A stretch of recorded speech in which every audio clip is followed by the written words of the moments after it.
everyone. Welcome to another episode of the Fourtress of. My name is Oscar, and with me, per usual, are sadly your two other hosts today, Wah, wah, wah. who are Alex and Brian. Don't What make it up? sound like somebody died, Lord. Devin fell off a mountain. Devin is still alive.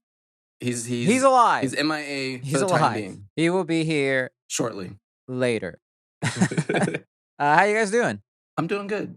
It's a nice Doing day. well, living the dream, but in a good way, not a bad way, like you tell your coworkers. The clarification there is necessary. Well, thank you for listening, everyone. We are a podcast about movies and video games and TV and lots of other pop culture nerd stuff. So if you guys are ready, should we jump into the first segment of the week? Let's begin. Let's do it. News talk. All right. We got our first trailer for Hawkeye, the Disney Plus series, which is coming November 24th. And it's Christmas themed. It's very die-hardy as well. That's true, you're right. You know what? I didn't get a chance to watch this. Can you summarize the trailer for me? So basically, it's just Hawkeye just chilling with his fam in New York. They're going to see Rogers the musical. Oh, on Broadway? On Broadway, yes. That's great. And then he sees on the news someone dressed up like his character from Endgame, Ronan, the one that he killed a bunch of people in. Interesting. And then he goes to investigate, and he realizes that it's not a dude who I'm assuming he thought it was. It turns out to be Kate Bishop, who from the comics, most people would know, becomes the next Hawkeye, basically. And he's like, "Who are you?" And she's like, "I'm the world's greatest archer." And then from there, it just kind of takes them on their journey of having to take down a bunch of bad crime people that Hawkeye pissed off from all the killing he did in Endgame. Aha. It's like a buddy cop TV show. Very much so. Yeah, buddy cop, like a very Lethal Weapon and Die Hardy with the Christmas theme and Home Alone 2. It seems like they've taken a lot more of a comedic tone with it. Okay. You get a shot of Lucky the pizza dog. He's a dog. He's like their pet companion. He's got one eye. Sometimes he wears an eye patch. Cool. It looks fun. I think Haley Steinfeld, she looks good as Kate Bishop. I think she's proven herself as she's very charismatic and has good comedic timing. I don't know if you guys saw Bumblebee, but she's really good in that. I mean, she seems great. I'm excited more for her. People don't know. I don't care too much for Jeremy Renner or Hawkeye as a character as a whole. He's a tertiary character in the comics. He should be a tertiary character in real life. I'm fairly surprised they're making a TV show about him. Right. Well, this was supposed to be a movie originally, Okay. which is why I think this one might drag a bit, which is also why I think it's only 6 episodes. Okay. I think they just put this on Disney Plus because they needed content. Yeah. I kind of hate that. That might be where it struggles. I think so too. Interesting. I like that it's short. Maybe I'll watch it. Maybe I'll watch it.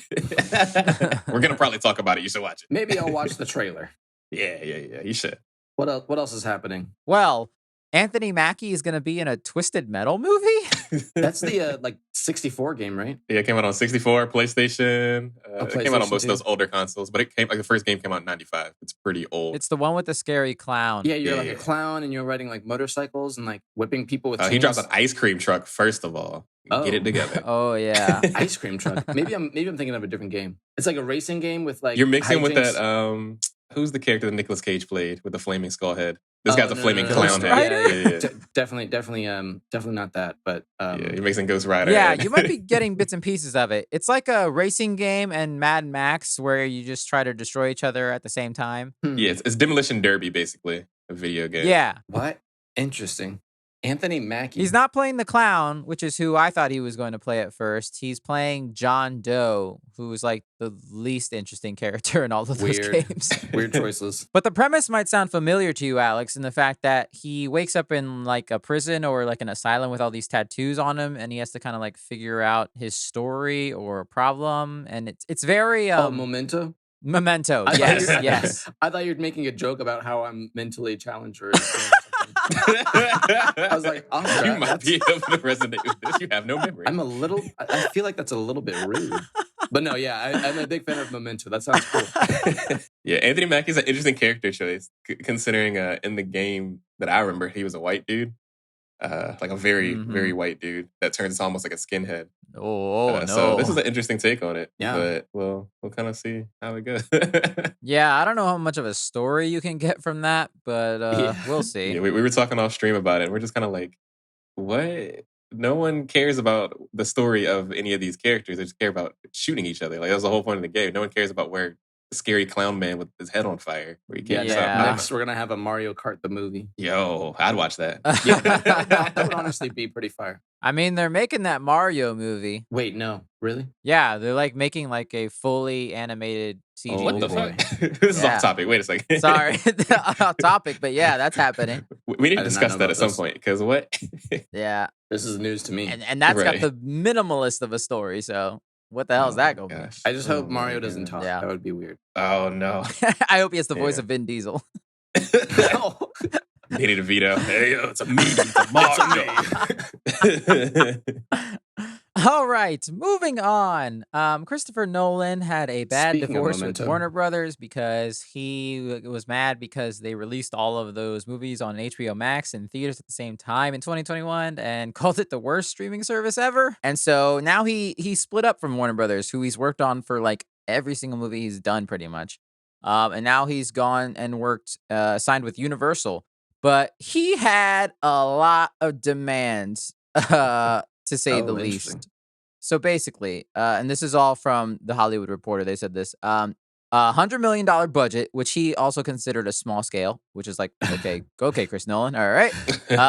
He wants total creative control, 20% of the first dollar gross, and a blackout period from which the company would not release another movie for 3 weeks before or after his movie came out. Okay, that last bit sounds a little bit crazy. That's a little bit crazy. And he wants it in theaters for at least 100 days. Wow, 100 days? Which I looked up, and apparently the standard movie stays in theaters about 5 weeks. How many days is that? 5 times. That's Not only like 100 days. that's It's only like- 40 days.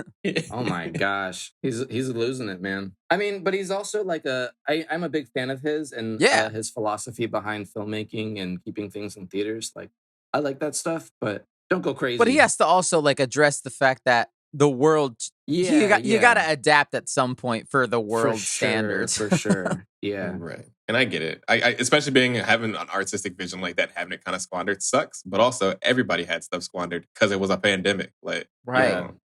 And like not like I get every movie you make is your masterpiece, but it's like, come on, bro. Like every movie you make is your masterpiece. We've seen some of your movies where they're just like, "Meh, all right, come on." Oh man. But like, no, I respect it, but it's just like that. I mean, they did it. He's gonna get what he wants. So Yeah.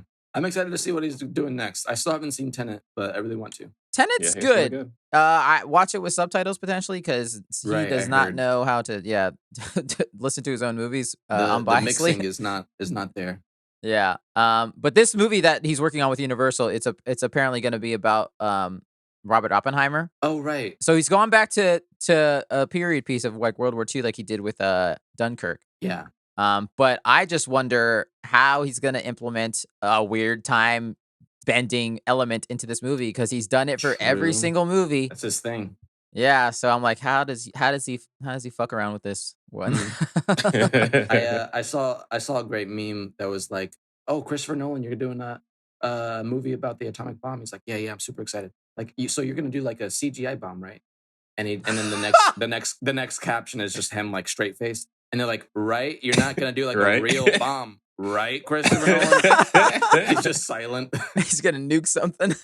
It's I gonna would- nuke a whole state over. Yeah, I wouldn't put it past him, honestly. Oh my god. He's like, I have to keep the integrity of the atomic bomb. You guys have to actually die for this movie. Oh, okay, that. Your best work yet. Oh, please no. 7 out of 10. It's in the fine print of their contracts. You will die filming this movie. Going for the God. Oscar this time. Okay. All right. Next up, all right, guys, it's confirmed. Tom Hardy, he's gonna be in the next Spider-Man movie. It's 100% confirmed. It's happening. It's real. No, just kidding. Is it confirmed? No, there was a picture that came out on Twitter of him wearing a Spider-Man Far From Home or No Way Home. No, which was it?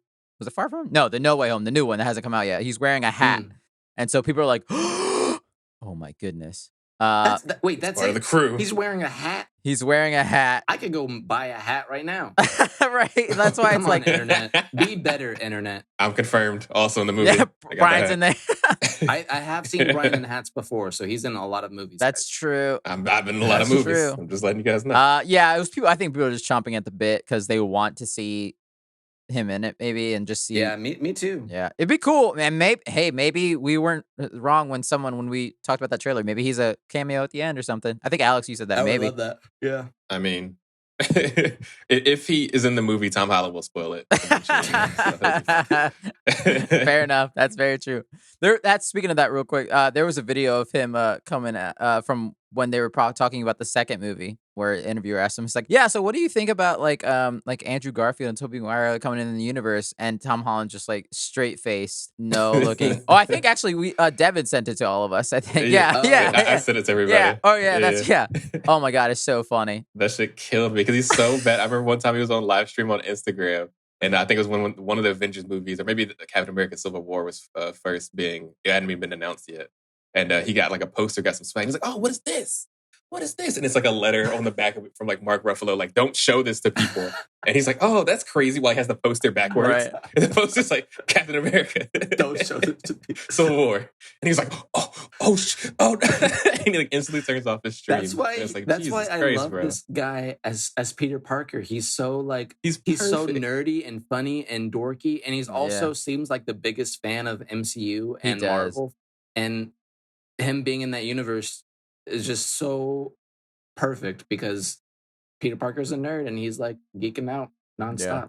I'm telling you, it feels perfect to me. I know I have a lot of nostalgia towards Tobey Maguire. Right. Yeah. Tom Holland feels like the best, most like realistic Spider-Man we've had so Best far. case scenario for Also because he's not 38. Right, and he So looks like a child. Yeah. Not like big-headed Andrew Garfield. I'm sorry, Andrew Garfield. I'm not sorry. You got a big ass head though, bro.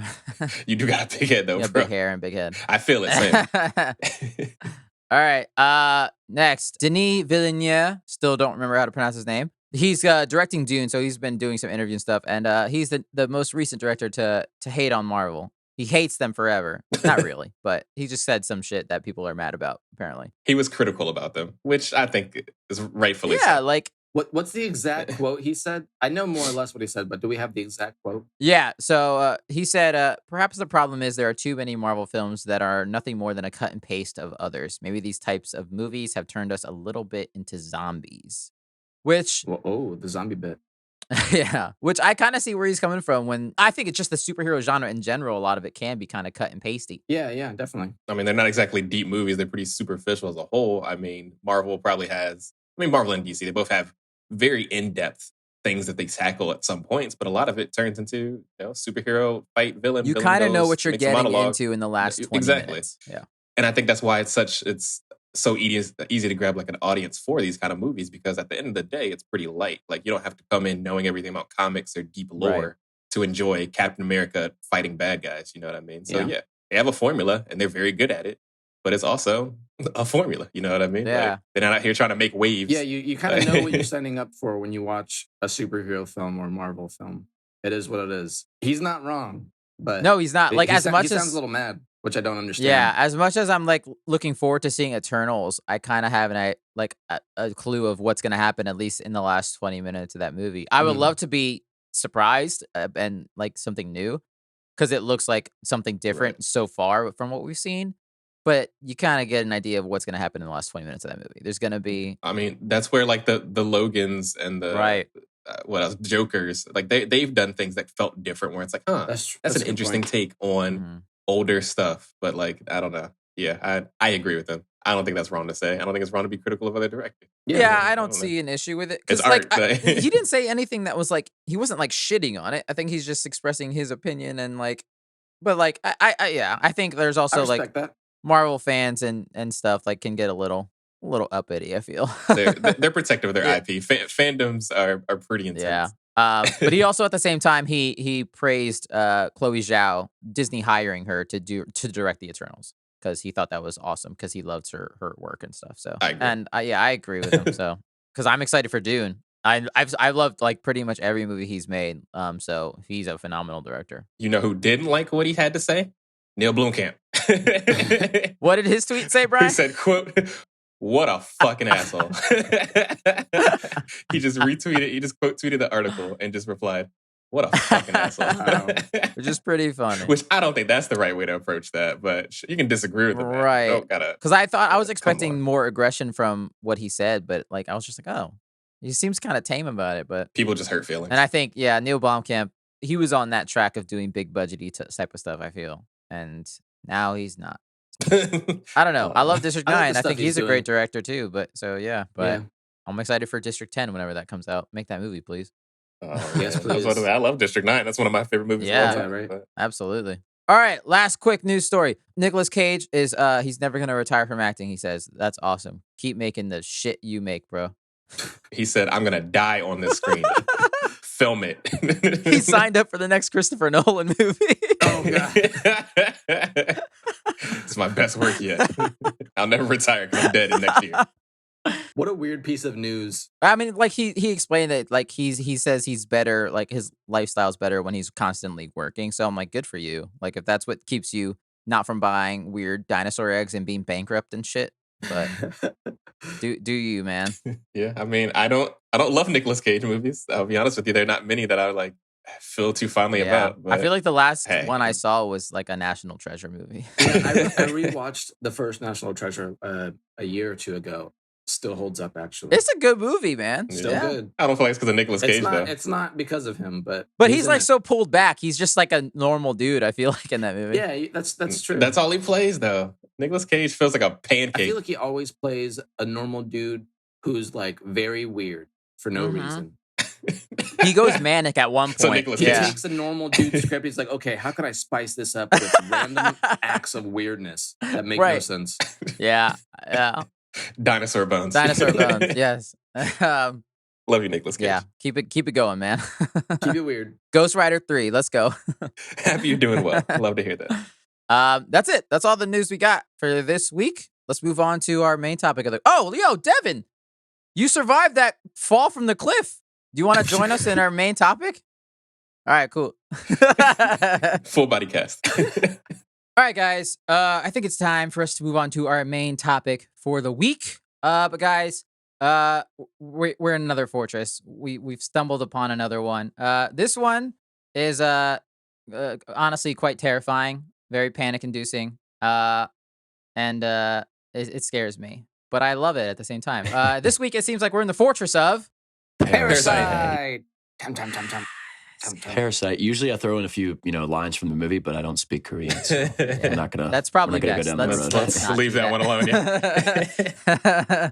Yeah. So we are talking about the movie Parasite this week, everyone. We're gonna be diving deep into this movie as much as we can in our allotted time, because this movie's great. Before we get into spoilers, quick brief trailer synopsis. I would say don't watch the trailer for this movie and just go in 100% blank. Because that's probably the best way to experience this movie. It's fantastic. Also, the trailer doesn't help you jack shit know what the hell is happening in this movie. It's hard to explain it in like an elevator pitch if you had to, but yeah. It really is. I learned that yesterday after trying to explain it to my parents when I told them to watch it. And I was like, Oh, really? This is weird to say. Okay. It's really, that's why I just feel like, you just got to go 100% on faith and just go. Just go watch it. I would be like, the only thing you say, you'll have to read. That's the only thing you'll have to do. If you can do that, then go watch it. Yeah. It's great. If you can read, you can succeed. And now we're briefly just talk about, before we jump into spoilers, how our overall feeling of it. I love this movie. I think it's one of the best movies I've ever seen in a long time. It's really, really remarkable to watch, especially not only when it came out, but in our current time period and year that we're in. Yeah. So I loved it. That's my thumbs up. Boom. Mm-hmm. Yeah, hell yeah. I loved it too. I thought it was really incredible when it first came out. I was like super excited to see it. I heard a lot of like good things about it, but I didn't want to like research anything about it. I just wanted to like, go in fresh. Really didn't disappoint. It kept you on the kind of edge of your seat the whole time and really keeps you guessing. But really great movie. Yeah. Twists and turns. I mean, I could tell that it was very methodical, very purposeful with like every scene and stuff. A lot of it probably went over my head, but it was nice to watch How a could movie it? where You're so tall. Yeah, I know. Sorry, go on.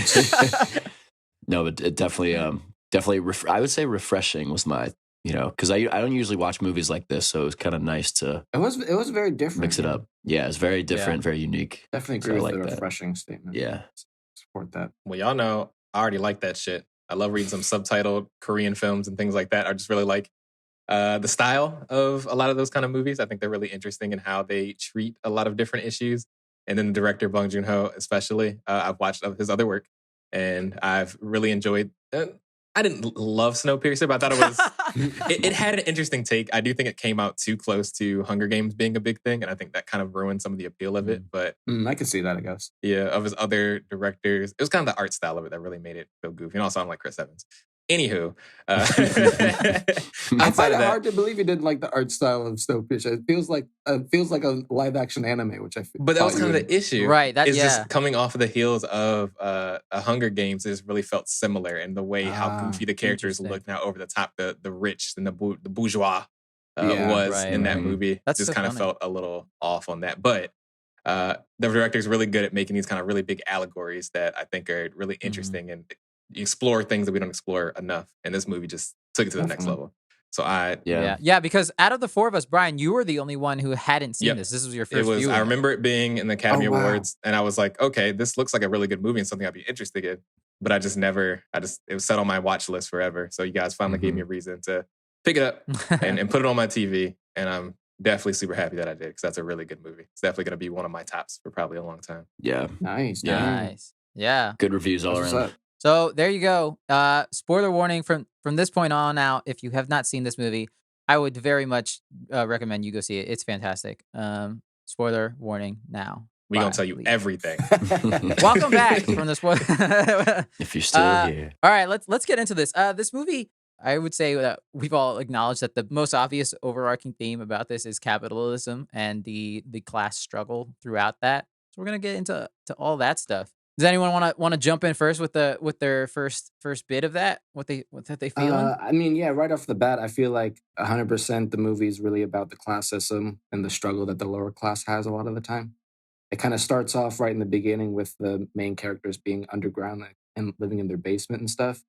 And eventually throughout the film, they like make their way towards the top of this mountain when they feel like they're a literal mountain. Literally a mountain, and they feel like they're on top of their life and stuff, and that's when everything comes crumbling down. So there's just a beautiful lesson to be learned and engraved in the story. Right. This whole movie is built upon up and down literal stairs, upstairs and downstairs, and up a hill and down a hill, as far as like the upper class and the lower class. Like, it's so obvious, but it's just so well done, which is, I think, what makes this movie so good. Like you were saying at the beginning, they're just comparing the homes and the trek up, how everything is just so quote unquote clean and fresh at the rich family's house. Yeah. It's just so well done. Yeah. Well, they took a lot of that stuff out directly out of Korean culture, because I know like that the basement apartment that they start out in, those were not meant to have like tenants. Like they actually built those as like bomb shelters when they were worried about North Korea. And so only when they started dealing with like overcrowding did they actually allow those to be like opened up to to like rent out, because they just had so many people. So it was just another real life. Like I'm sure that as hard as this movie hit us, I'm sure it probably hit people in South Korea. I mean, but to them, it's just life. So it's like, it probably, I don't know, but like it was definitely, a lot of the stuff came directly out of like real things. It's interesting how similar, like how we can, like in America, can relate to the same issue, even though, very much a South Korean issue, how similar like it can be over here as well. Just found that fascinating. Yeah, I guess the struggle's real everywhere. It's just different variables that just different levels. Make it all unique. Capitalism screws us all. Who would have thought? Yeah, pretty much. The end. Yeah. All right, we'll see you guys next week. But I think that's the biggest thing that's super interesting about this story as a whole, because while it is very on the nose, and usually that's kind of off-putting when you go to movies, and like movies are like, we're talking about racism, and it's like too obvious that you're talking about racism. Right. This one hits, I think, a thing that it hits an uncomfortable point that a lot of people don't want to talk about very much. And it's kind of the way that rich people and poor people kind of interact with each other and how they exist together, and why the rich are allowed to exist and why the poor are the places that they are. Because just as a synopsis of the movie, it's about it's about a family that's really poor and just trying to make some money to make ends meet. They hang out with one of their family friends that is doing a little bit better. He does some finagling and gets his friend in to teach the rich daughter. Tutor. Yeah, to be a tutor for English. And then from there, they just kind of finesse the system over and over again and try to get more and more of the family members. They finesse the hell out of that system. Holy fucking shit. They are the biggest and baddest. This is like Ocean's 13 or Ocean's 14. Like, this is the best heist I've ever fucking seen. If they had a bigger opportunity or something, they'd be like the next Mafia. And that was kind of great about it, is the way that they were able to just be sneaky and conniving to kind of weasel their way into that situation to give like, hey, yeah, I know someone that they can be a great art teacher, an art therapist. It's just a sister. It's so good. It's just some random. Right. It's like, oh yeah, she's world famous. She's from Chicago. She's like, oh, yeah, Chicago. And I guess if you're from South Korea, you think Chicago's the fucking shit. But if you're from America, well, it's the U.S. And I think that's also one of the big points is about this movie and the whole colonialism aspect is that it's like in this movie, it's shown that like having a quote unquote English name like Jessica or Kevin is prestigious and very. It shows your elite status, and that fact that it's an interesting thing, and that goes into later in the movie with the whole Native American thing that we'll probably I mean, that's a good point though. Yeah, there's a lot of notes. Yeah, that's like a thing in Asian culture from what I've like read. Is that it touches everything? It touches everything. Like European and like American stuff is just perceived as like more valuable. So like I think that's why the kid gets all of his toys imported from there and stuff. But like I watched a news story one time about like how in China, like you can be an actor. Like if you're white, you can just go there and like act to do stuff and like show up to stuff. So one time they hired this actor to like show up to like a hospital opening, and he was an actor. He's not a doctor, and like.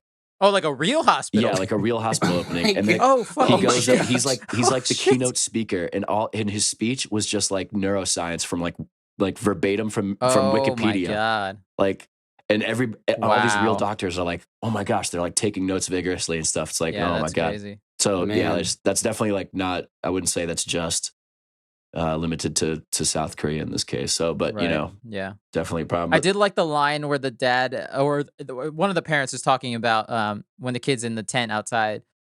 I think it's the mom. She says it's gonna leak, or no, I think he says it's gonna leak, and she says no, it was imported from America. It should be perfectly fine. I'm like, all right, good joke. The little that you know about American products. Especially watching it now with the state of the world, it definitely just the word America and the whole country just feels a lot different now than it did a few years ago when this movie came out. Mm-hmm. Absolutely. I mean, this movie only came out 2019, but 2019 is very different than what 2021 has been so far. A lot of stuff happened in the year. Watch it. And that's the thing. One thing we're seeing right now, because of course we are in a global pandemic, and I hate talking about it, but it always seems relevant. It's always something about it. It's really shown a lot of the failings of capitalism and the divide of class, because one big thing that we're seeing is right now, while like Jeff Bezos made over $100 billion during this pandemic, we have people waiting in food banks and lines hours and hours down the road just so they can eat food. So to see that like divide so strong in our American culture, it feels really gross. If you're listening to this, listener from like 2023, please, I hope it's better. Please, for the love of God. Future citizens, if you can, send help. If it's still a pandemic, just send a pod back to the past. If time machine is invented yet, like help us out here. But so while we're kind of on the subject of like that, like I feel like so that, you know, there's that debate of like who's the real parasite, right? And like obviously the family is a parasite because they're leeching onto this source of wealth that they can like extract value from, right? But like the way that the Park family, like their only crime in this movie is just kind of being oblivious to like the suffering of their fellow South Koreans, right? Like they're like so rich and so detached from like reality that they don't even like know or care that people are struggling so much below them, right? I think that's like their kind of the main point of their characters, right? Is that it's just like it's nothing to them, right? Like they don't. I don't know. They can't fathom the amount of suffering that's going on. I would fight that they're also parasites, and in the way that they're parasitic of the culture of being poor people and using poor people for their own gains. Yeah, for labor. Just for I mean, that's one of the big things. They're sucking them dry. She can't even do dishes. Yeah, that's one of the look how bad she was at putting dishes in the dishwasher. She didn't have to wash them herself. She only had to put them in the dishwasher. Right. She can do that. She didn't know how to make a meal. Like things like that was, and that's kind of what's funny because it's almost on the nose talking about, you know, the big thing is when we simp really hard for billionaires and stuff like that. It's because we think they work harder or they're smarter. Something about them has made them greater than us. And that's why they got to that position from their, their work. But then can Jeff Bezos do dishes? We don't know. He might not know how to do these simple things. You know what I mean? It's like things like that. And it's like that really shows that people, just because they've made this wealth does not mean it's because that they are better or harder working or doing something like that. Because it's just different opportunity, and that's what kind of gives it. I'm glad you brought that up, Devin, because I totally had that as the first note to say was the title, and I completely forgot about it. That's a really good note. Because even like the director Bong Joon-ho has gone on and said that it's a double meaning. It's definitely it's the poor family is it's a parasite on the rich because they're literally taking over their house, and then the rich is a parasite on the lower class because they make them do all of the shit that they don't want to do and they can't do sometimes. Right. Yeah. Right. And even literally the whole class system, if they're under a basement, they're literally supporting the stacks of wealth on top of them. They might not live. These people might not live on a hill above their particular place, but people do. So it's just everything's just so reinforced in such a visual and meaningful way. Because the working class is the foundation. You kind of like, as the first act of that movie, like as the family's like infiltrating the house, like you know what they're doing is like wrong, but you don't like you can't blame them because like for them it's their best like chance at survival, right? So they're like even though they're doing all these like nefarious like unethical things to like sneak into the house. I don't know. As soon as the mom kicked that old housekeeper down them stairs, I was like, nah, I can't side with you on this one, bro. I feel like the way they got, I feel like it was okay until they got the driver, and then the way they got the old housekeeper kicked out, like that was so dirty. The way they did both of those. But that's the funny thing about capitalism is you don't really make money without stepping on someone else's toes, and that's kind of how you have to make wealth in this model. And that's the unfortunate thing. No one has clean hands to get to the top. It's just not a possible thing. Right. You don't make it to the top because you did well and you're doing nice things for good people. It's because you're stepping on toes. And that's one of the big things talking about this aspect of them. So we're kind of getting into that point where we're talking about, well, they were making other people lose jobs so that they could get jobs. And that's where it stopped being like, it's one thing to be a tutor and becoming a tutor. It's another thing when someone else gets screwed because you are doing this. And it's funny because they keep trying to justify it in the movie. And that's a big thing that they find is really funny. It's like, oh, well, the driver, he could probably find another job. I bet he has another job by now. They're like, don't think about that. We're thinking about us. We need to eat. We don't care about him. Yeah. And then Moon Gwang, the housekeeper, when she also loses her job, we're just kind of like, sucks. And then that's when you find out a big secret about her and about how she's just trying to live off of scraps. And it's like, we're stepping on people's toes and we're screwing people, but we're always trying to justify it because we're like, well, they're not us. And that kind of goes into the class system of even the lower classes fighting each other because we always think we're better than someone else. When it's like, we're all fighting for scraps while the rich people survive and love and do great things. And we're over here like, no, this person deserves $15 an hour because I make $15 an hour. And it's like, you're fighting the wrong fight there. I literally, in my notes as like a subtopic, I wrote, a la Batman v Superman, I wrote poor v poor. And that was the thing. Why are we fighting each other? But you saw that. Like one thing that I noticed that was really interesting in this movie was the Moon Gwang and Jung Sung, their dynamic and them being like super poor. So to talk about that a little bit, Jung Sung was Moon Gwang's husband. Was it husband or boyfriend?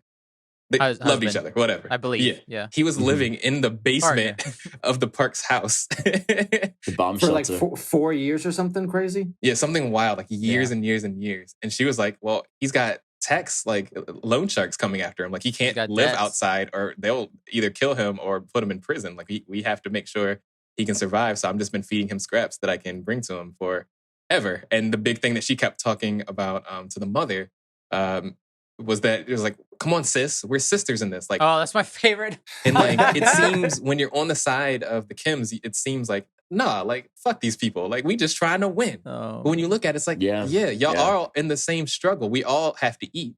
My favorite moment in that is when she's calling her sis and the mother's like, don't call me sis. And then when that whole the phone thing happens and they all get busted, and then the mom calls her sis, and she says, don't call me sis, you filthy bitch. I was like, Jesus, that was like a minute ago. The turn happened so fucking fast. It's like, oh no, I'm in trouble here. Oh my God. It's just so sad. And it's true. Like everything you said, Brian, it's like man, it really sucks to see it. But like the really interesting thing about that was it started happening as soon as they got a little bit of traction and started making a little bit of money. Because it really shows that once you start getting a little bit of wealth, you really forget where you came from so easily. Mhm. Yep. And one big thing that they said about it was like, it's you thinking someone's lower than you because, you know, this guy was living in the basement, in a bomb shelter. And the Kims came up in a semi-basement. But the semi-basement isn't quite a basement. It's not completely underground. So they thought they were better than these people because, we might be from the semi-basement, but we're not from the basement. You know what I mean? And it's like those kind of things of just looking down on people. And it's like, from the top, we're all in the fucking basement. Right. Although I will say the shittiest thing is that the rich people's basement still had Wi-Fi. This is true. I was like, are you fucking kidding me? Even the rich people's basements still have Wi-Fi. What the hell? Walls were great. That was funny when they're like, wait, can you send the video? Do they have Wi-Fi? Shit, they got 4 bars. And then it goes back to the beginning of the movie where they're sitting like on a literal toilet trying to jack some other Wi-Fi. I was like, wow. Oh, man. It's crazy. Why Verizon was working hard when they put that Wi-Fi in. That's crazy. Because I know that never happened. To me, I found so many moments like that, oh no, they have 4 bars of Wi-Fi moment. Really funny in the middle of such like a crazy dramatic tragedy or like terrifying moment. Yeah. I felt like they like effortlessly switched tones and made you laugh, but made you scared, like within moments at a time. Yeah, just bouncing back and forth. But I kind of the first time I saw it, I wondered for a while like how intentional that was and like what the process was like. But actually, recently found a like behind the scenes interview. Shout out to another podcast. It's called The Director's Cut. I watch it on. We'll cut that. We don't support it. No. But yeah, it's cool. They just get different filmmakers and directors to interview other directors about recent works and stuff like that. So they had Rain Johnson, Devin's favorite director. Burn in hell, Ryan. I love that we haven't done Star Wars yet. Yet all of that is still canon. That Devin's hate continues. Lock it off. I'll see you guys later. Anyway, they had him asking this guy all the questions on his style with directing and how he did with Parasite, and he was saying that they don't really that he doesn't feel like he really like plans for things to be like funny or to switch tones like that or anything like I was expecting, I guess. But he said in South Korea, everyone's like already kind of living on edge, so to speak. So they're like compensating and switching tones and making jokes out of things just to like kind of get by.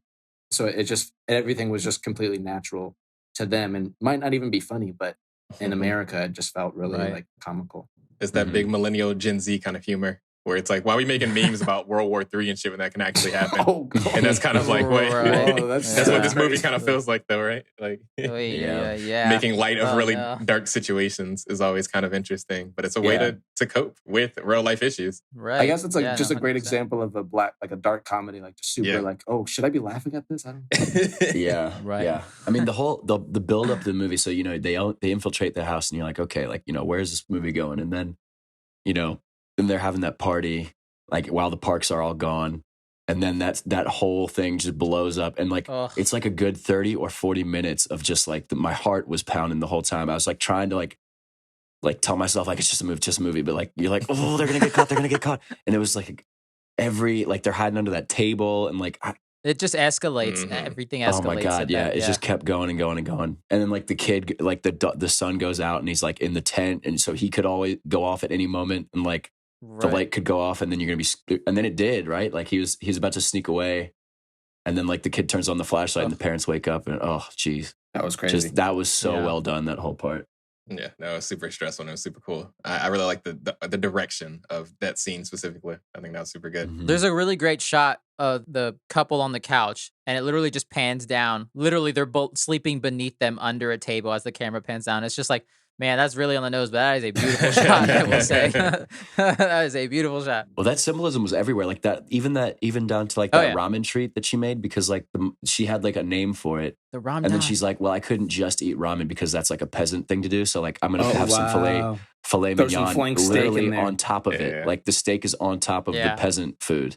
Like it's just that symbolism everywhere. Dang, I didn't even think about that. That's why that's crazy. That hit me different. You just ruined ramen for me, Devin. That's great. Listen, man, I always cook some chicken and put it in my ramen now, man. I try to pretend that I got money. But yeah, like nothing escaped the director. That's why I like that. As I don't know, every time you watch it, you go back and you'll find another Just thing. another detail. Yeah. Dang, I want some ramen now. Ramen. I'm getting hungry. We hit a lot of the stuff about the lower class, upper class, and seeing thing. One Yeah. thing we didn't hit about was Devin talked a little bit about how the parks just really didn't understand what was going into, like they were just kind of oblivious to what was happening beneath them. And I think that talks a lot about the higher class and being oblivious of the work that the lower class does to keep them up, to keep them, wealthy is a big thing. And that really shows with like having the driver, the whole time he has this man driving him around, and the whole time he's critiquing the way that he drives and the way that he smells and all these things. Doesn't actually care about the service that he's actually giving him because he's so used to not driving. The first thing he says at the end when all the bad things happen, I don't want to get too far into it yet, but all the bad things that happen, he's just, hey man, either give me the keys or drive me. And it's like all this stuff that just happened. Right. The last thing I would be caring about is a man driving me in my own Mercedes right now, or whatever the fuck he drove. Right. I had to pick up on that. Yeah, like things like that happening. Also, when the little thing like the Jeon-sun with the lights that he lived under in the basement, and they always thought the lights were just auto on. You just thought that when like you a passed by motion him, sensor that was this faulty. motion sensor. But it turned out this man at the very bottom and underground was literally using his hands to turn the light on when he came by, and he would give Morse code trying to tell this man, hey, excuse me, sir, I love you. You're my friend. You're the best. Right. That's the thing, because it's so funny, because it's such an on-the-nose kind of look at like the way that poor people love rich people so much when rich people couldn't give a fuck less about them. True. And it's that bootlicking is really strong in this movie, that symbolism of it, because it's like they're doing all these things for these rich people, and the most thing they care about is, why does Mr. Kim stink so bad? Like, right. Oh man, yeah. Or when his son was sleeping at the party and she was putting up the tables and she was putting them up too loud, and it's like, you can put up these tables, you're making me do it, and the only thing you can comment on is you're doing it too loud. Like what? Yeah. Oh god. I do like there's a nice couple quotes in there when they're having they've taken over the house and they're having all the dinner and they're all trashed and drunk and eating and shit. Where I think it's the mom. I think, yeah. She's talking about the dumb, simple rich wife, saying how she says she's rich, but still nice, and then the daughter corrects her. Jessica corrects her. She says, "No, it's not. She's rich but still nice. It's she's nice because she's rich." that was good. And I was like, damn, that's really good. And then the mom comes right back at her. She's like, I'd be nicer than her if I was rich, as she actively pushes the shit out of the dog out of her way. I was like, oh my God, that's so good. Oh, it's so good. One funny thing about that part is like, when they do the whole smell thing, like, oh, it smells like, smells like my driver. Like, they just like pushed all that liquor off the side of the couch. Like, you're telling me you wouldn't just be smelling all that spilled liquor all just straight Korean whiskey. But yeah, but I kind of smell some whiskey and vodka too. Like, where is that coming from? Yeah, that's a good point. That's what another moment is. I wasn't sure how to read this, but I kind of thought about it. It was Jessica's eating dog food, and to me, I was like, this could go two ways. But the one I thought of the most was it's either. Even the rich people's dog food is so good that it's better than our normal food. Yeah, what you eat on a day. And then she doesn't realize it until she actually looks at it. He's like, holy fuck, I've been eating fucking kibble bits but this whole fucking time. I don't know about y'all. If you ever ordered a can of Alpo, when they look like got that gravy on it, that should be looking kind of good. I ain't gonna lie. I'm like, like barbecue sauce. I think that's exactly what they were going for, Oscar. It's like, even like dogs eat better than you. But like with food though, they do. So they start off with like really cheap beer, and like they can barely, like they're barely eating in the beginning, and then as they start infiltrating the house, like every meal that they eat at, it's like it's better and better and better and then eventually they eat at the pizza place where they couldn't even. They were trying to get jobs folding the boxes earlier in the movie.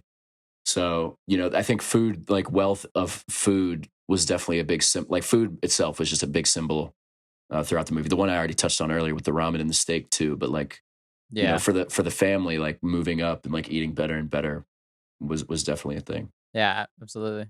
There's one thing this kind of segues into this was for me the thing that I saw because watching it with a more critical eye this time was the having a plan. There's this whole theme going on of having a plan versus not having a plan. The son has this plan, this whole scheme going on, and the dad, after their home is fucking destroyed, like the whole time they're screaming, "We have a plan, I have a plan," and then the housekeeper comes back And the mom looks at Kiwoo and he says, "This isn't part of the plan." And that's when it starts to unravel. And then when they get back down to their home, he says, "What would Min do?" And Jessica goes, "Min wouldn't be in this fucking situation." And it's like holding these people of status above them. And then the dad says, Mr. Kim, I have a plan."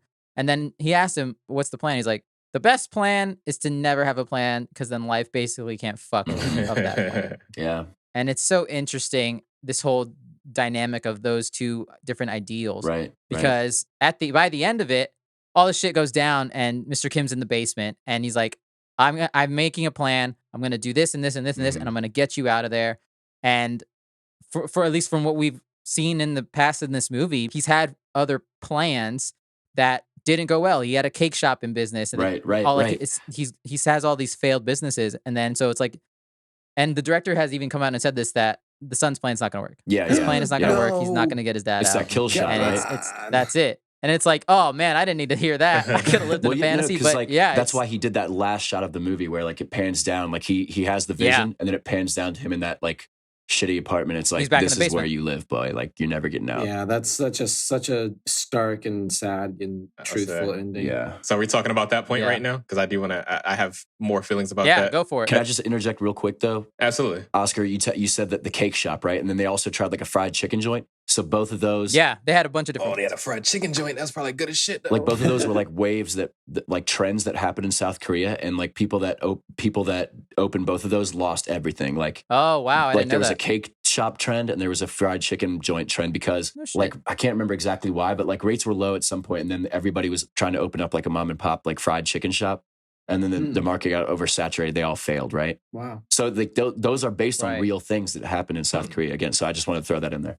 That's super cool. So I didn't know that at all. Yeah. I will point out that the actor that played Kevin said he's optimistic and says, I think he'll get there. Of course you think that, Kevin. Fuck you. As an actor that's making good money, fuck off.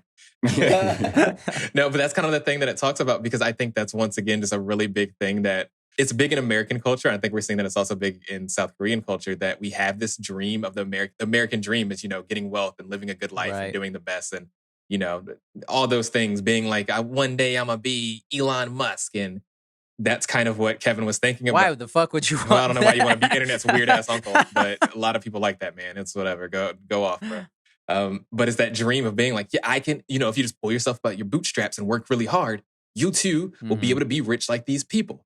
And then when you see him and you watch him work hard and buy the house, and then the dad finally gets to walk up those stairs. Once again, that verticality of just all you have to do is just walk up the stairs, and now you're free. Now you're at that top echelon. But then it pans back. Even though he wouldn't be free, he'd be trapped in that house for the rest of his days. Right, because he is a felon. Looking for him for murder. He's a mass Wanted for murder. But then it pans back down and then shows him again still writing. And it's like, that's that fucking dream once again. That dreams don't, in capitalism, those dreams don't happen.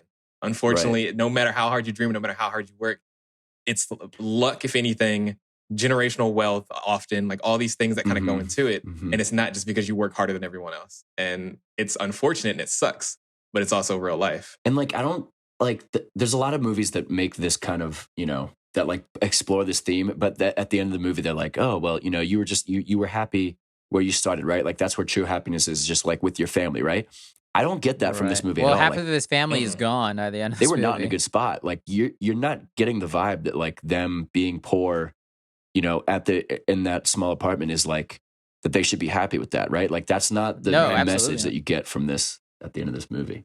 Like I don't know, it's not, well, obviously it's not a happy ending, but like it's just some other things that do that. It's more like a weird like ambivalence at the end. Like it's just like they're back to neutral. Because capitalism, it's worse than neutral. Capitalism fucks you all. Yeah, they went from being shitty, poor, got rich, fell back down. One died. One got brain injuries. One has to sit in a fucking basement, and the mom just exists. And she's just back to cleaning that. Yeah. It's fucking. So it fucking sucks, and that's the thing, is that it's the violence of this dream of wanting to be more, of wanting to have more, wanting to have, and that's kind of what's funny. That prosperity rock that they got from Men was like a really big kind of piece of the symbolism that I was like, this is supposed to bring us wealth and do great and everything. And then at the end of it, it's just used for violence. I will say he said it's to bring them material wealth. Very specifically, material wealth. Specific. So I was like, oh, And that's the thing, because interesting. money is often used as a weapon. And it doesn't, Right. it's supposed to make our lives better, but it often only makes things worse because it's such a greed and want thing. No one's ever happy with what they have. They always want more. And that's kind of the issue with this model that we kind of live in, is you always want more. They would have been fine if Kevin was just chilling and being that tutor. They were getting enough to get some pizza. Let's fucking go, bro. We can eat pizza now. You don't have to fold these stupid boxes anymore. And they're like, let's get more. Jessica, come on in here. Let's get more. Mr. Kim, They should coming have in stopped here. there. Yeah, Let's just get stop more. it, Jessica. And then once they get that fucking housekeeper and they kept fucking over people. Man. As soon as they started taking, costing other people jobs, that's when shit started to go down for them. Yeah, that exploitation, man. Oh, well done. That's another theme. Is like, do you think that like the spacing? So I feel like that's one theme they were going for too. Is like the Parks have this huge house, right? But they're very disconnected. Like the mom can barely speak to the son. The daughter kind of like she does her own thing, right? The dad barely like knows her, and he makes a comment in the car at one point. He's like, oh yeah, that's what my wife's good at. Like he basically like insinuating that he's not dating her for her personality, or he's not married to her for that. He doesn't. Yeah. Yeah, that was sad. But then in contrast, right, the Key family is very tight knit. Like they pull off this huge heist level coup. Like they pull off this incredible thing, but they're so tight knit. Like they're so connected, right? So like maybe. Right. Maybe there's a theme there of like, being with when you have less, you are closer together. Yeah, that's good. Yeah. That's really good. And like the more space you have in your house and everything else, the more it actually drives you The apart. more literal space. Yeah. The more. Yeah. Yeah. That is interesting because they were focusing on, well, Daw's song, I just think he has some issues. We don't know how to fix. We don't know how to reach out to him. And it's like, just talk to your talk to your child. Would probably be a good start. It's because you had a man terrify him when he was that 5. Shit was so scary. Oh man, that is was the weird. scariest. To be shot fair, Jen says in a the whole movie. pretty funny looking man. No offense to that man. Oh my God, his eyes. Speaking of creeping which, over that was scary.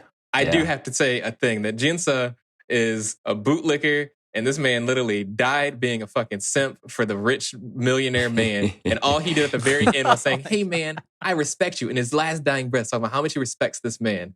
And Mr. Park just plugs his nose and steps over him. That was after this man spent savage. 4 years of every single time he walked up them stairs, sent that man Morse code talking about how much he loves his ass.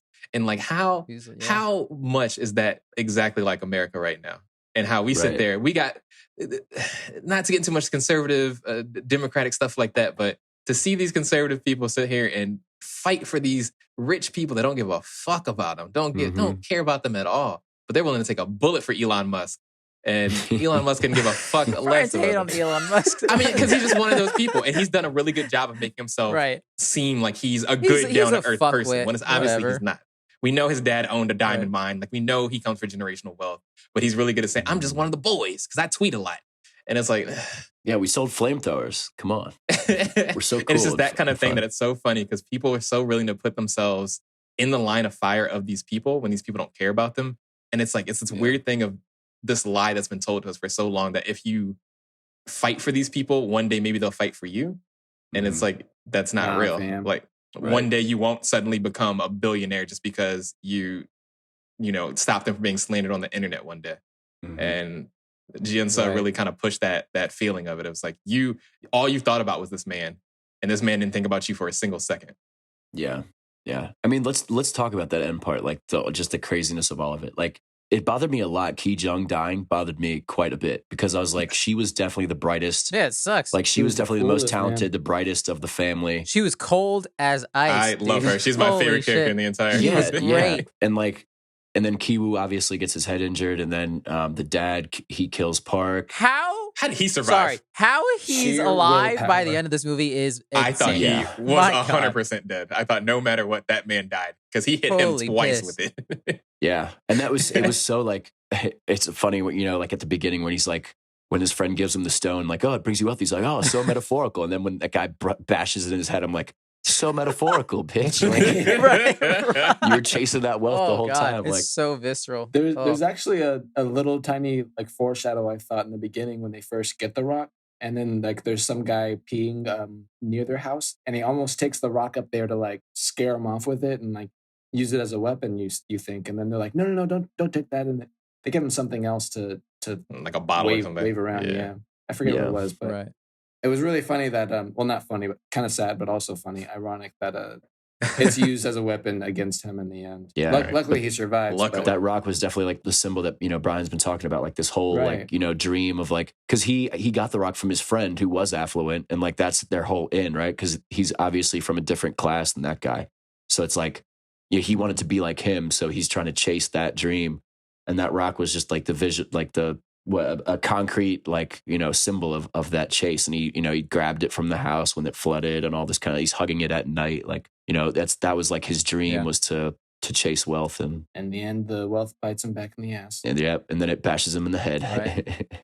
I do like how he has the line when he wakes up, how he says, I saw a doctor that didn't look anything like a doctor. There was a detective in front of me that didn't look like anything like a detective. Like basically, like he had this, I guess, this ideal of what these high quote unquote power positions of a doctor and a detective would be, and they're like, they look like average people like me. Why can't I do, like, why am I stuck here? That goes back to like the whole capitalism classism thing. I just thought it was a really good line in there. I don't know what his laughing is, if he's turned into the Joker at the end or what, but yeah. But that whole thing. So I guess they, and then the whole time, like watching it again, I was able to see it coming more when Kim Kai-tae like stabs Park, because it's like the whole smell thing. Like, so first of all, he's demoralized because like this is his last, like he's been trying to support his family for so long. They tried the chicken place, is ruined, they tried right the now. cake place. They've been trying all kinds of things. This was going good. He's, the flood happens. They barely get out. He's just like demoralized. He's tired. He's like out of it. And then the smell thing hits him like 3 or 4 times. It's just like, oh, the smell. Oh, you smell bad. Oh, you smell bad. Because the first time I saw it, I was like, why did he stab him out of nowhere? That was crazy. But then, the second time he's just like, he he's realizes, literally holding his dying daughter in his arms. And he just realizes that they will never matter to these people, and like, you're never going to be them. So he's like, it was just like a moment of, he saw red. He just saw red, and then that was it. It was over. Well, that's the thing. This guy, he crossed the line, and that's when he was like, I can't take this anymore. Like, I'm gonna kill you.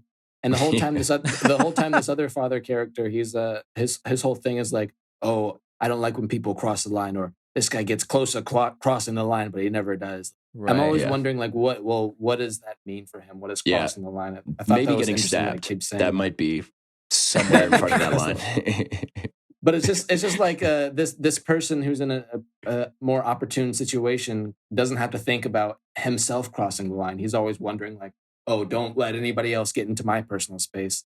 Yeah, but in the end, he crosses the line himself because he's not caring about other people, and he disrespects someone like without end, and he had to go. So I don't miss him. Yeah, that's like very much the whole like stay in your lane when it comes to your class with the whole crossing the line thing.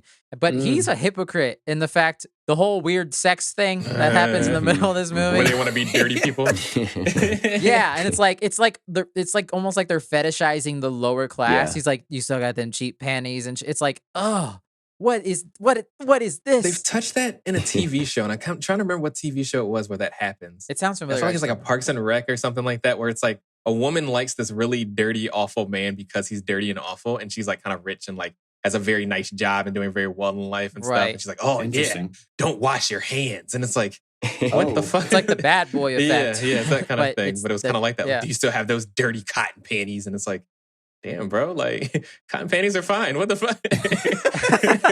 It's even the line where he says, when they're on the couch, he's like, and he starts to make moves on her. She's like, what are you doing? And he's like, it's like the backseat of the car. Where like an hour ago, he's like, why would he go in the backseat of my car? Because he crossed his line with the driver crossing the line when he thought the driver had sex in the backseat, his seat in the car. I'm like, man, you're a fuck. You're a fuck. Yeah. So he's like, hey, if the driver can do it, maybe let's give it a try. Yeah. But that was just another way that they were like, they're just like detached from the reality that, like, I feel like there's a lot of things in our culture that do that too. Like, when it comes to like music and I don't know, a lot of TV and stuff, we like make entertainment out of like the suffering of real problems like in our country and music in the world is huge. Too. Like, yeah, we can talk all about black music and how affluent people love some black music, but they hate being black. They love hearing about drugs and crime and doing things like that, but they don't actually want to hear about that's what people have to do to actually survive, to live their life. So it does definitely go pretty well into those kind of things. Affluent people like to play, and that kind of, actually that's a good point into the colonialism aspect of it, that we were talking about the Native American stuff.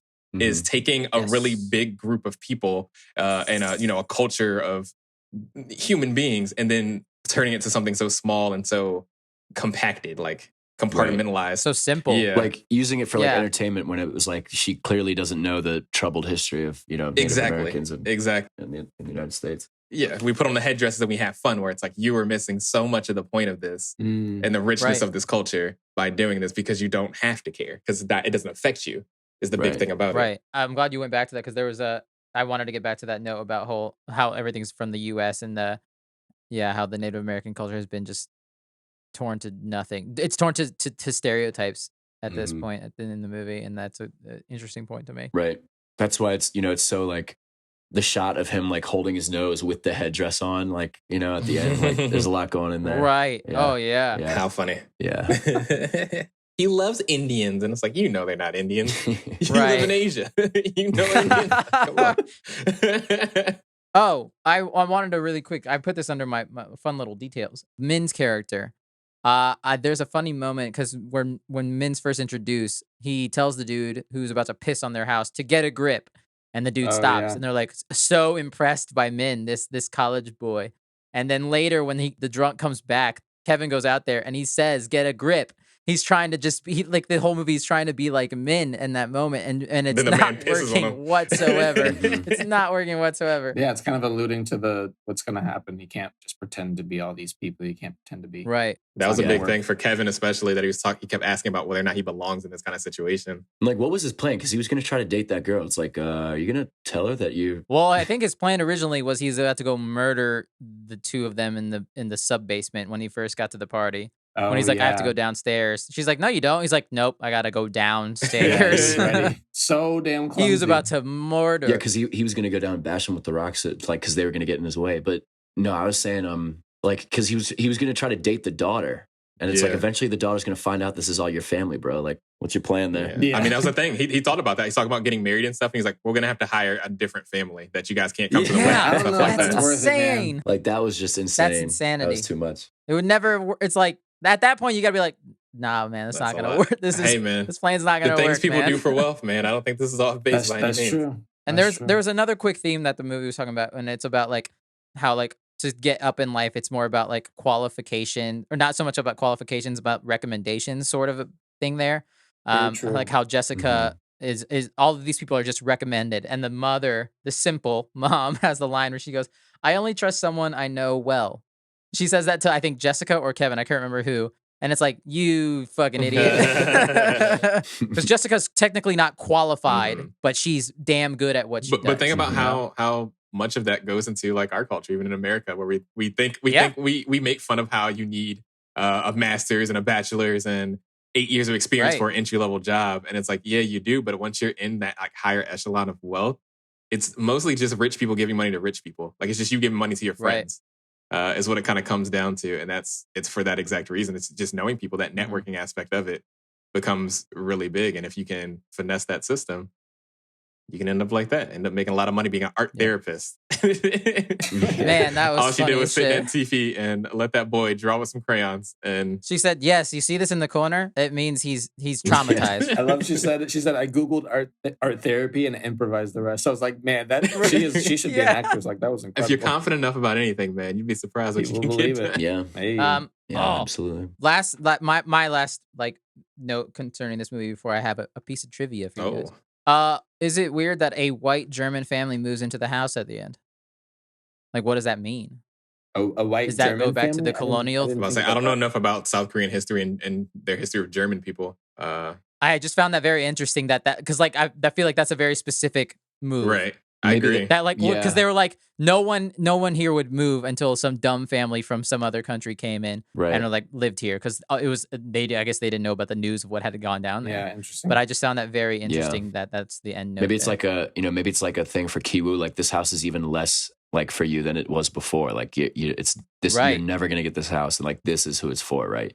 Something like for that. German people. Yeah, I don't. I was very because they specifically said that in the movie. I was like, oh, that's. They even make fun of him. Mr. Kim is like, oh, well, it's a good thing they don't just eat fucking sausage and beer and German beer, drink German beer. Always talking about the food and how that relates to people's class and for sure. structure. Yeah. Oh, this just popped into my head. I looked back. The old housekeeper 100% was fucking getting her ass beat by loan sharks.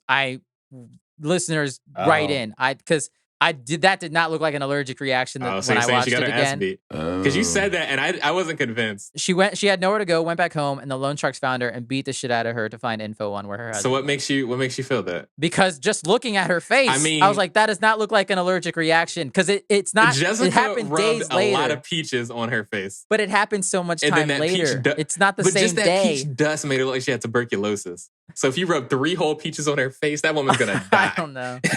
I don't know. It looks like she has like a busted lip and like a bloody lip. I don't know. I'm telling you, you guys should go back watch.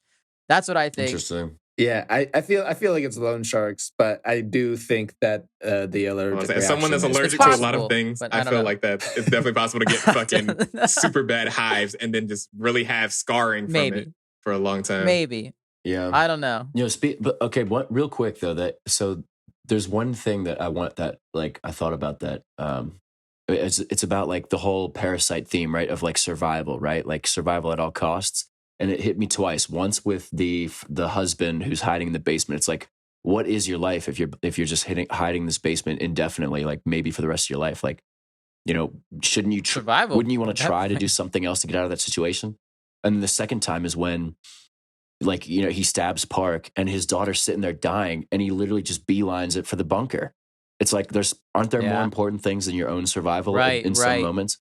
So that's like, and you know, like I just thought that was crazy how he just left his daughter dying there. Wow. I didn't think about that. That's actually I a never good thought about point. that Yeah, either. but like it seems like maybe it's a cultural thing, right? Do you Of think like, she would have died if he had stayed there?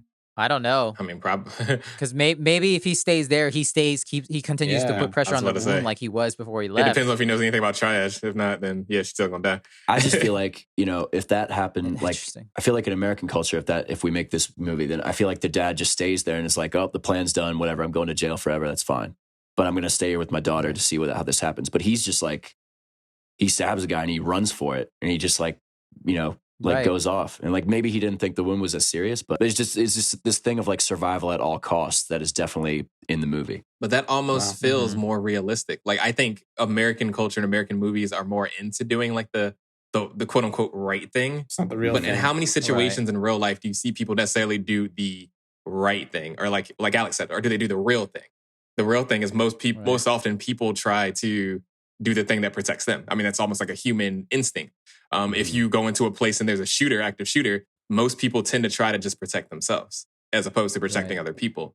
And that's just because it's a human nature thing to your brain's also always going to cut to make sure you survive. The big thing is protecting your brain True. and yourself. True. And Right. I think that kind of goes into that. And that's just one of those things of capitalism is it's more about your survival than it is about doing the right thing. Because does doing the right thing make you and put you in a better place? Oftentimes not.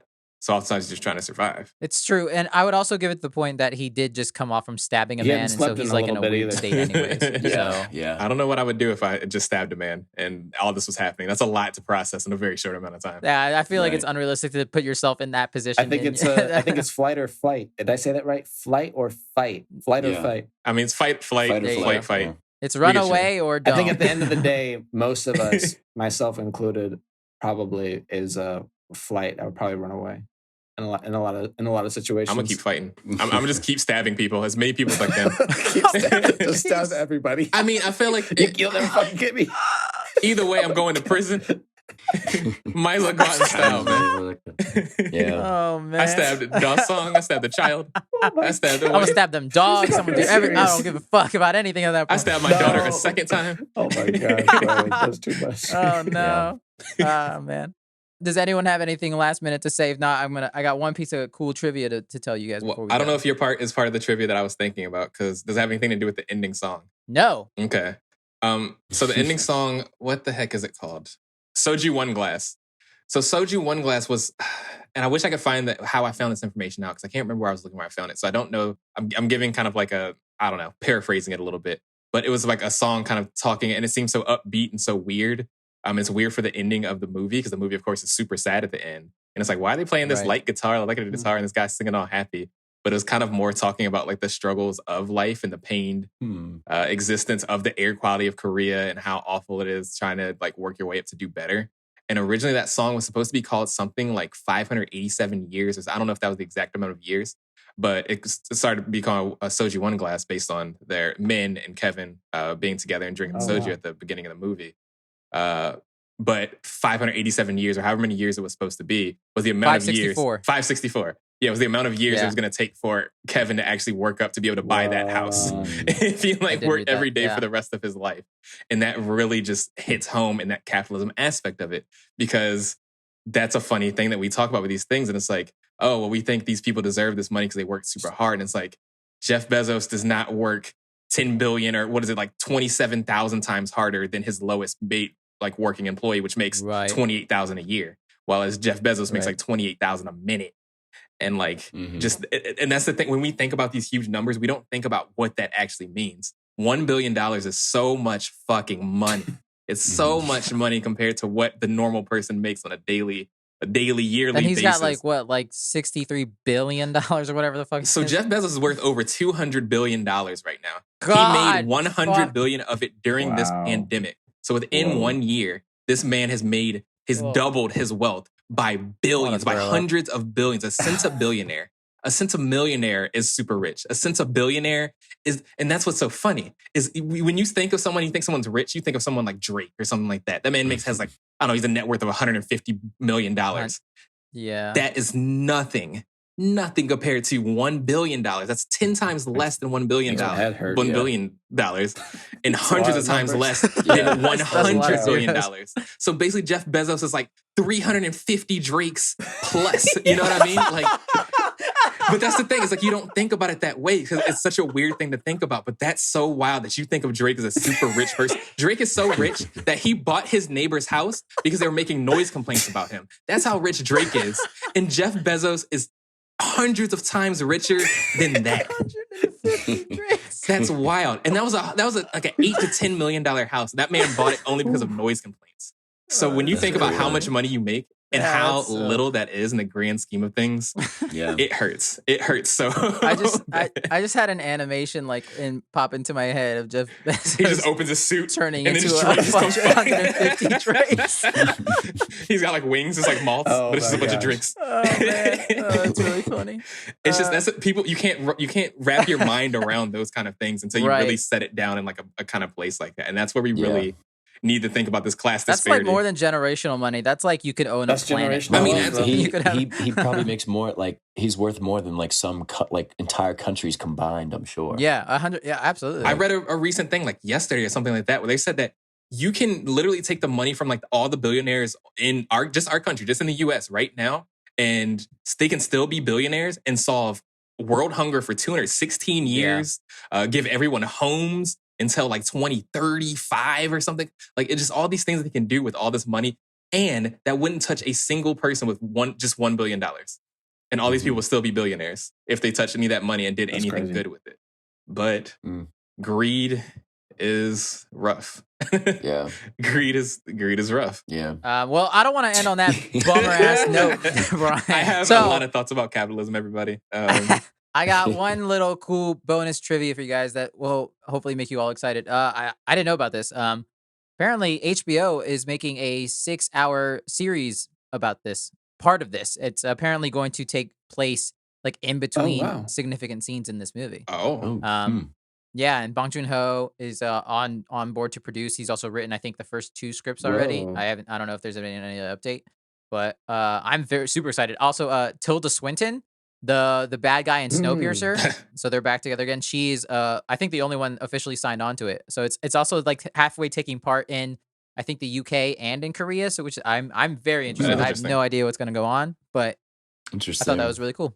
So more Parasite sounds awesome. Nice. Yeah. Dang. That's one thing that's kind of funny is I was telling my parents to watch this movie and they said, "Oh, it's on Netflix, right?"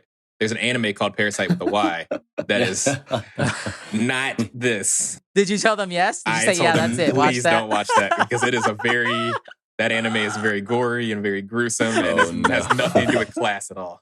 So if anyone's looking for this movie after hearing this podcast, please do not watch what's on Netflix.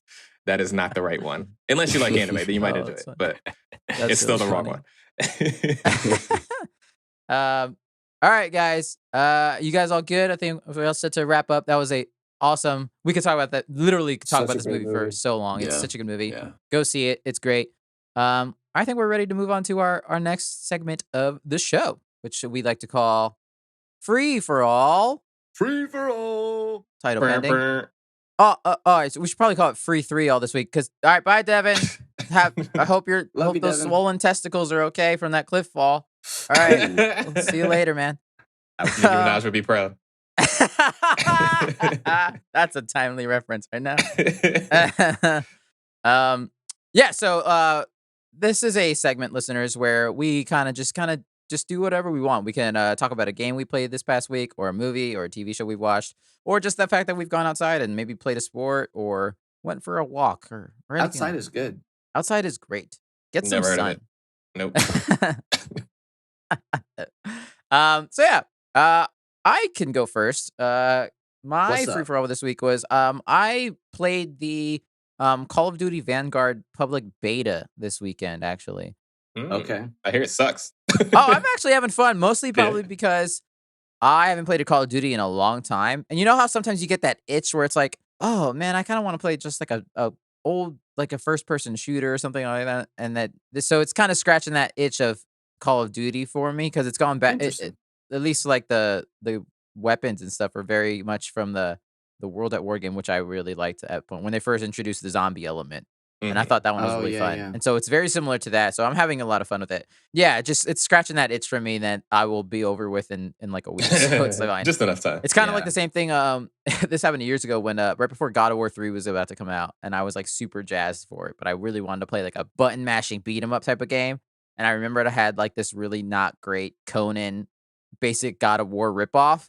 And I like played that. I was like, itch scratched. Perfect. It's great. That's funny. But yeah, so I've just been playing that. It's kind of fun. It's just like just multiplayer stuff is all they have available, but it's cool. It's fun. It's just more Call of Duty, but That's cool. it's fun. Yeah, the last one I bought was Modern Warfare, the 2016 one, I think it was. 2016, 2017. I don't know, recently. The one before Cold War, the one right before the last one. Yeah. I think that was when whatchamacallit started coming out, Warzone and all that nonsense. Yeah. Right. That was really right. fun. I thought that game was really, really good. I like that one a lot, actually. Yeah. The only reason I stopped playing is because my computer was running it like asshole and I didn't want to buy a console version. But no, I love old Call of Duty. I hope this one's good, but I hear not great things about it. I'm not excited to play like for the story or anything else, so I'm like, I probably won't pick it up when it actually comes I still out. don't think I've finished the story on Modern Warfare because it's like 3,000 gigabytes to put on your computer, and I don't. Yeah, it's kind of dumb. It's a good one though. That was the first one I had bought for like at least 4 years. I feel. Yeah, nice. Because I was like, oh, this looks actually kind of interesting. But I can go next. I did a thing. Well, I haven't finished the thing. I was just telling you guys about it. I have been watching the Star Wars series Bad Batch on Disney Plus. I've been watching it since it first came out. It's ended now. I haven't quite finished it, but I'm pretty close. And Exciting. yeah, I think it's fun. If you're a fan of like Clone Wars and Rebels and stuff like that, and getting like a little bit more lore about that kind of area, I think it's super cool. It has a lot of like kind of Easter eggy stuff as they tend to have in those kind of like things. So I feel like if you're really into like the Star Wars and all the lore of it, I think you'd like it. Me and Oscar talked a little bit about how it's a little childish. it's still a little kid friendly there. It's definitely still a kid cartoon. show. So it's always like at the end we do best because heart, and it's like, yeah, family. Yeah, they're big on family. That's the big trope about it. It's like, no, we're in this together. We're all family. It's very fast and furious. You have everything when you have family. Yeah, so this is a minor spoiler, but like they definitely introduce a kid character for that exact reason. yeah, she is placed there solely to be, which the voice actor is very great. Yes, I like agree. her a lot. But yeah, it does have its faults. But I would recommend for anyone that just wants some more Star Wars. It's a pretty easy watch, even though it's 16 episodes or something like that. Mm-hmm. It's super easy. Cool. You have to let us know when you finish it because it's good. Yeah, for sure. I tried watching the Star Wars Clone Wars a while back, but man, one day I'll finish it. It's pretty long. It's a There's lot. of stuff there. And it's a lot of filler too, so that's kind of rough. yeah. You have to know which parts to watch if you want to not have to go through. So you kind of have to research. Yeah, it's kind of annoying. Well, I have. I'm still playing Final Fantasy VII on the Switch, the OG version, or the OG game that's ported onto the Switch, and also the remake that's on PlayStation. the OG version, I got to the point where one of the, I would say it's a spoiler, but I think everybody knows one of the main characters dies Check time codes. tragically. Dun dun dun. Sorry, internet, if you don't know. Everyone should know Cloud, Everybody knows that. They killed Cloud. So I felt like very underwhelmed actually when maybe because I'd known about it for so long, but when it happened finally, because I'd been like waiting for this moment and in game for a long time, and when it finally Right. happened, I was like, it was like a little bit lackluster, or like Interesting. maybe because there wasn't like any voiceover, but I'm really into the story, but the dialogue just, it seemed so like meh. It's a little The dated. dialogue's a little, it's a little dated, and the Yeah, translation yeah. was a little rough too. So some things Right, do right. kind of hit weird. Yeah, it was kind of weird. It felt like nobody was actually that sad. Cloud was like, Aerith, no. I was like, that's it? That's all you Right. got? Because one of the biggest things is supposed to be that weird love triangle they have going on between Yeah, Tifa, Aerith, yeah. and Cloud. Right. And then they just kind of moved on really quickly. I was like, fuck.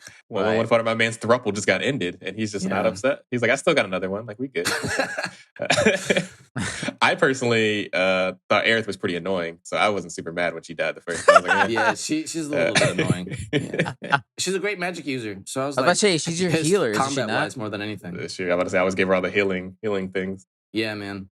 So that's been cool. And the I'm still very early on in the remake version, like maybe 6 or 7 hours into it. We're going to like the second Mako reactor. Damn, that takes 7 hours. Yo, man, it's a that is 30 minutes in the original game. I know, shit. it's crazy. There's all kinds of side quests which are really cool. Somewhat There's gonna annoying. be like 8 remake. Yeah, I can never see them I feel finishing like this. there's gonna be at least 3. Like, I think so, too. Three Yeah. sounds like a good number that they would try to hit. Any more than that would be ridiculous. I mean, one would be great to me, but anyway. Right. So it's cool to see like they're throwing in all these other elements that I didn't see coming, and new characters. And obviously, I haven't beaten the original yet, but there's like these weird like ghostly Dementor type people or like beings that are floating around like wrecking havoc. And I'm just like, what are these? Like, I'm very interested, but Oh yeah, you're gonna spoil it for me. I haven't hit. I'm sure they're in the original somewhere, but I haven't hit them yet. You can't see me right now. I'm smiling, but please let me know when you when you finish both of those games. That would really. I think we're gonna have to. I want that to be a topic for us. I don't know if Oscar will be able to play the original, but if we can all get through the remake, I would love to talk about that game with you guys because it is super interesting. It's really fun. I really like the combat. It's a really great blend of real-time strategy, turn-based strategy, and like hack and slash RPG stuff. Are you talking about the remake? The remake, yeah. Yeah. I played that demo when it came out. That demo was fun as shit. I was super jazzed for that game. It gets pretty deep, the content. Like as you start powering up and leveling up different weapons and stuff and getting new abilities. Yeah. It's cool. And at first I wasn't really liking the ability bar. Like you can't really like just use a potion whenever you want. You have to like wait. You have to like use some strategy. You got to strategize a bit. Yeah. Or just run away. Yeah, they definitely took the Final Fantasy VII normal combat and kind of like build on it because it does the same thing. It's basically turn based, but you have a bar that's constantly filling up, and that's when you're able to use your actions. So it feels quote unquote real time, but it's not. Right. So I thought that was interesting the way that they tackled that. Yeah, it's really cool. Very good way. I wish they would fucking pull that camera out though. Jesus Christ. Yeah, it's a little tight. It's a little tight sometimes. Camera is all up his butt. I'm excited to play it because I want to play the one with the Yuffie stuff. Yeah, so that one looks cool. I want to play that bit. Also, mechanically, I hear that she makes the game a lot easier. She's a very good character to use. Yeah, she fills kind of a hole that you have with your crew. Gotcha. That's cool, man. Yeah, we'll see how many of those games they'll actually make, and maybe they'll correct what your issue with the first one was. That character's death will mean a little more when it actually happens. More time with it. I'm hoping so. I feel like it. Yeah, we'll see. Nice. I think that's the show, everyone. You can email us at thefortressof@gmail.com. Fortress spelled FOUR. Feel free to email us any questions or feedback you have, any recommendations for our final segment of the show, or just anything you wanted to let us know that we missed and you wish we'd talk about or something like that. You can also follow us on Twitter and Instagram at @thefortressof, and also the YouTube channel, The Fortress of, where there'll be short little clips of funny gimmicks and fun stuff that we've talked about on the podcast in shortened versions. And don't forget to review us wherever you listen. 5 stars if you can, but we'll take whatever you got. Five stars. Michelin stars. Got jazzed Yeah. about it. Yeah. Tell your friends, tell your family, tell your grandma, tell your cat. Play it for your grandma while she's at home knitting or whatever she does. I don't know your life or your grandma. My grandmother gambles. What are you talking about? Play it while she gambling her life away. All right. Thanks for listening, everybody. If you want to follow me, you can catch me on the Instagrams. Alex is an alien. That's me. Nice. Hello, friends. I have the most social media, and I feel awkward about it, but we're going to talk about it. You can follow me on Facebook at It's By The Way. That's ITZ By The Way. You can also follow me on Instagram. That is It's_By The Way, ITZ_By The Way. And then I'll stream on Twitch as well every once in a while. So you can follow me on twitch.tv/ByTheWayX. What are you playing lately on Twitch, Brian? I have not streamed recently, but I was thinking about playing Psychonauts 2 on there. Because I do really want to play that game. I always wanted to play those games. I never had the original Xbox. Oh, man. The first one's really good. I would recommend both highly. I want to play them. Maybe also Enter the Matrix. I was thinking about that as well, since Matrix is kind of buzzy right now. Oh, yeah. You're going to play that, not Path of Neo, and fight them ants? Oh, gosh. Maybe I'll play both. All right, Devin? Oh, poor Devin. Not here to give us his handles. What a shame. Maybe next week. Yeah, maybe next week. See you later, bud. Before we go, we want to thank Brian for the artwork. It looks great, as always. Alex, thank you for the music, the theme music. And Devin, I can't thank you for being here this time. So see you next week. And thank you, Jackie, for helping edit the podcast every week. Thanks for listening, everyone. Happy holidays, whatever holiday it may be. And put a code on its code out there. We'll see you next week here in another episode of the Fourtress of...